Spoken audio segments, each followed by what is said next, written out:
Bonjour Natacha. Salut Laurence. Merci de m'accueillir chez toi. Je suis très contente d'être là et j'aimerais bien que tu nous parles de ton dernier projet. Alors, ça fait quelques années que je travaille sur le tarot. Donc, j'ai fait pas mal de choses. J'ai fait de la peinture à l'huile, j'ai fait de l'aquarelle, j'ai fait beaucoup de reproductions. Et je me suis mise à un moment à tenter la linogravure en tarot. Et donc j'ai commencé par une carte, 2 cartes, 3 cartes. Finalement, j'ai fait toutes les arcanes majeures. Et je me suis lancée maintenant dans les arcanes mineures. Sauf que c'est en tout, je crois, 78 cartes. Donc c'est un énorme travail. Et le but, c'est vraiment de terminer ce projet, en fait.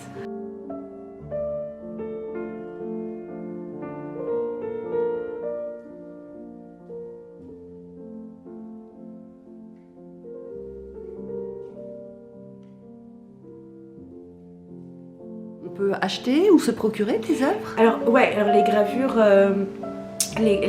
je les fais en 40 exemplaires, pas plus, parce que de toute façon les gravures, c'est aussi l'intérêt, c'est que c'est des séries limitées, chaque gravure est différente. Tu as l'intention de faire toutes les cartes? Ouais. Les 78? Ouais. Wow.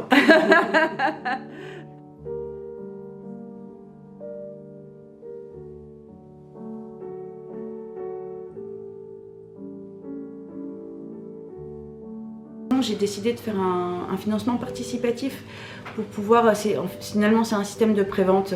Donc à partir du moment où j'aurai la cagnotte, j'imprimerai le jeu de tarot et on pourra vraiment tirer les cartes avec et puis s'amuser à se comprendre soi-même, parce que c'est un peu l'intérêt du tarot aussi, c'est d'apprendre à regarder les choses sous un regard symbolique et artistique. Est-ce que tu peux me dire ce qui t'a inspiré, ce qui t'a donné envie de faire ça, et puis peut-être me parler d'une carte en particulier? En fait, chaque carte a beaucoup de symboliques. Et donc c'est des symboliques très spirituelles, mais aussi moi je prends ça comme du développement personnel. Et par exemple, la carte de la lune, la lune, ça représente la féminité. Alors, combien de temps pour faire une carte? Je sais pas. En général, déjà, je reproduis la carte sur un calque parce que ce qui est gravé est inversé. Donc du coup, j'utilise ce calque, je décalque le dessin que j'ai moi-même fait sur la plaque de linogravure. Et ensuite, en général, je travaille le soir parce que je suis plus tranquille. Je passe, je dirais une soirée à travailler sur une carte. Et après, il faut le travail d'impression.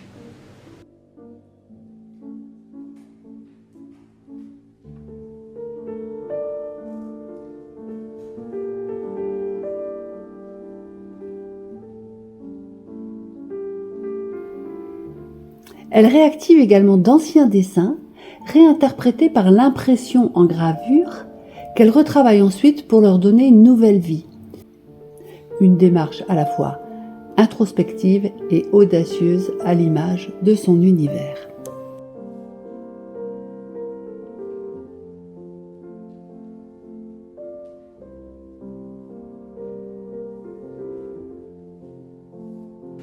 Alors il y a 2 cartes que j'aime beaucoup moi de mon côté, c'est la force là et le battleur. Peut-être le battleur parce qu'il fait allusion à de la musique, peut-être, je ne sais pas. Le batteur, c'est celui qui crée le passage en fait, c'est celui qui se retrouve.